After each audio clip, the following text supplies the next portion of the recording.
ওই দিন রাত্রির জন্য অপেক্ষায় থাকো, যেদিন তোমার বাড়ির দরজা আজরাইল আলাইহিস সালাতু ওয়াস সালাম আসবে। আইসা যখন সিটি বাজাবে, বাজার যত ডাক্তার কবিরা চেষ্টা করুক না কেন, যত স্যালাইন পুশ করুক না কেন, যত ইনজেকশন পুশ করুক না কেন, বাজার রাখতে কিন্তু আর পারবে না। এরপর তাকাইয়া দেখো দুনিয়ার অবস্থান কি চলছে। আরে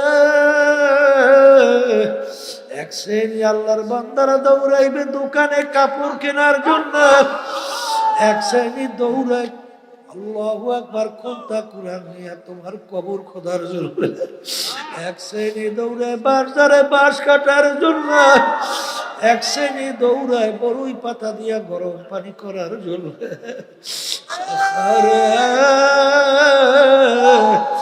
এখন তাকাইয়া দেখো সাদা তিনটা কাপড় দিয়া পেঁয়াজ দিয়া ফালাইয়া রাখবে, মাথার ভিতরে মাজার ভিতরে পায়ের ভিতরে বাম দিয়ে প্যাকেট করবে। এখন তাকাইয়া দেখো কেমন দেখা যায়। এখন ও মন বুঝুক বা না বুঝুক, এরকম ঘটনা কিন্তু একদিন ঘটবে। যেদিন তোমার বাড়ির পাশের মসজিদে ঘোষণা হইতে থাকবে, বাড়িওয়ালা নাই রে বাড়ি, নাই রে দুনিয়াতে। এ দুনিয়াদার পাগল আমার বাবারা, আমার আব্বা রাহমাতুল্লাহি আলাইহি বলতেন, যেই মামলার তদবির নাই সেই মামলারও কিন্তু খালাস নাই। এ দুনিয়ার পাগল আমার বাবারা, যেই মামলার তদবির নাই ওই মামলারও কিন্তু খালাস নাই। বাজার দুনিয়ার মামলা প্রথম শুরু হয় ম্যাজিস্ট্রেট কোর্ট, সেখানে যদি কেউ ঠগো আবার আপিলের সুযোগ জজ কোর্ট, সেখানে ঠগলে আবার আপিলের সুযোগ হাইকোর্ট, সেখানে ঠগলে সুপ্রিম কোর্ট সিঙ্গেল বেঞ্চ, সেখানে ঠগলে সুপ্রিম কোর্ট ফুল বেঞ্চ, সেখানে ঠগলে প্রেসিডেন্ট কোর্ট, সেখানে ঠগলে আন্তর্জাতিক কোর্ট। কিন্তু কবরের যাত্রীরা তোমার আমার সামনে যে আখিরাতের 5টা মামলা দাঁড় হইয়া আছে,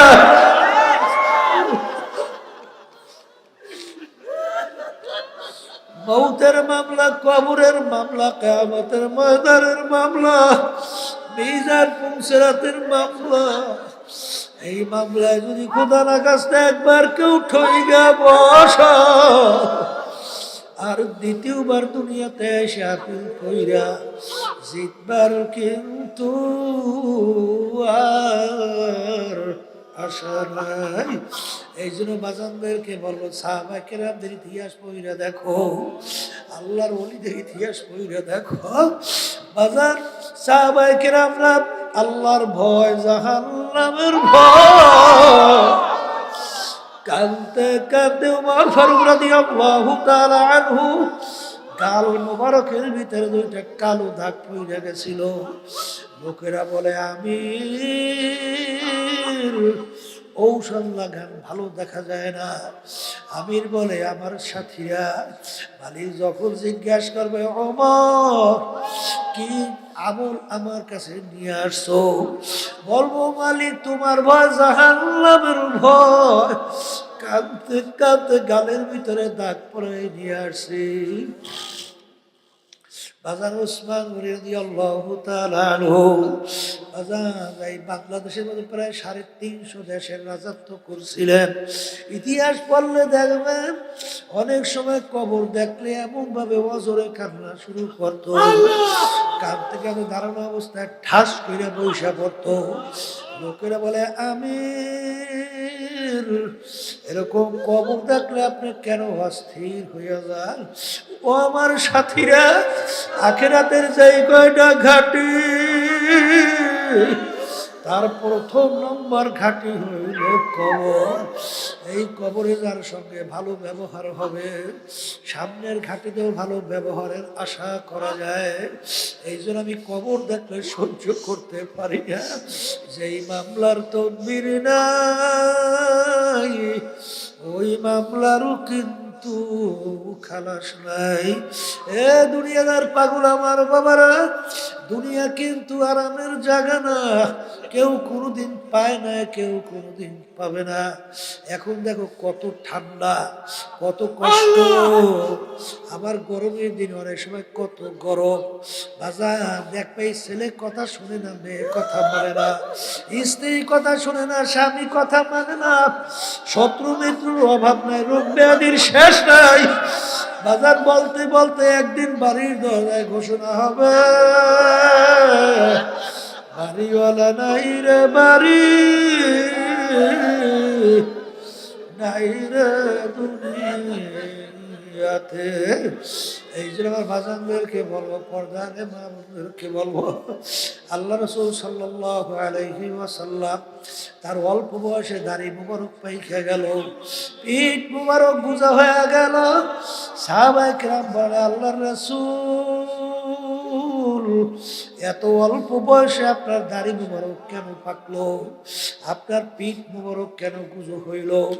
আল্লাহ রাসূল বলেন, আমার সাহাবারা, রব্বুল আলামিন কোরআনুল কারীমের মধ্যে নাফরমান যারা আল্লাহর হুকুম অনুযায়ী চলে না, যারা আমার দেখানো নির্দেশিকা পথ অনুযায়ী চলে না, তাদের ব্যাপারে যে আযাব ও গজব জাহান্নামের ঘোষণা দিছে, আর উম্মত কিভাবে সহ্য করবে?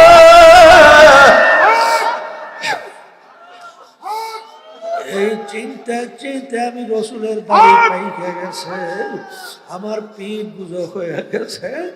বাজার আল্লাহ রসুল সাল্লাল্লাহু আলাইহি ওয়াসাল্লাম তার নিজের চিন্তায় কিন্তু পিঠও গুজো হয় নাই, দাড়ি মোবারকও পাকে নাই। তোমার আমার চিন্তায় আল্লাহ হাবিবের দাড়ি মোবারক পাইকে গেল, পিঠ মোবারক গুজো হয়ে গেল। সেই মামলার তদবির নাই, ওই মামলারও কিন্তু খালাস নাই। এই জন্য আমার ভাইদেরকে বলবো, পর্দারে মা বোনদেরকে বলবো, আজা কেউ আশায় থাইকো না রে। মালিক যখন মাহফিলে নিয়ে আসছে, আমার মালিকের কাছে সুপর্দ হও। আমার মাওলা বড় দয়ার মাওলা, বড় মায়ার মাওলা। যদি দিলটাকে ভাইয়া দু চোখের পানি ছাইরা যদি ডাক দিতে পারে, আমার মালিক,